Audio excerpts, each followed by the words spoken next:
Tiffany, and I am going to explain to you how the meal plans for the 28-day program are going to be working for you. So this is something that is going to look the same each week as far as the layout goes. There's going to be a breakfast, a lunch, and a dinner, and also a snack. And then in each at the end of each day, you're going to have a total number of calories, and you're going to have the percentages of macronutrients along with the grams of each in those. So have that as a guide. Use that as a guide for looking at symptoms of satiety, looking at blood sugar symptoms, and use that to guide your program and by guiding your fasting window. So maybe you start out with 16-8, which is basically normal hours of eating, and you find that you can put in a good amount of calories in that window and you don't have a lot of symptoms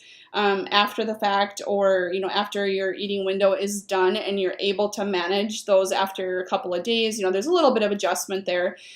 So what you need to do is to make sure that you're kind of gauging that along the way and then adjust accordingly. So that can help guide you into determining if you go into a longer fasting window, if you're ever able to do a 3-day fast to reset the immune system like we talked about in a different area.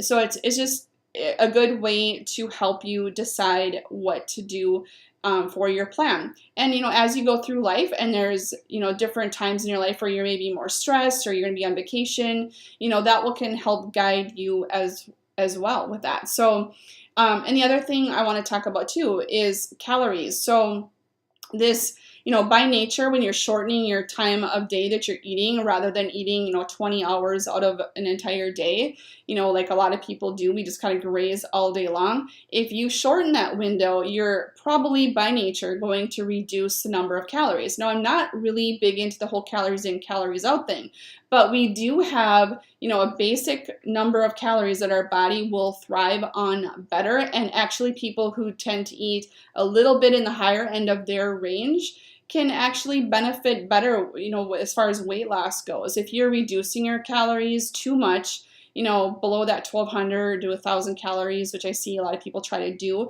that actually sets them up for thyroid issues, and it actually can backfire if you're doing that long term. So staying in your range is a really good idea, and most of these are in that 1,500 to 1,800 calorie ranges.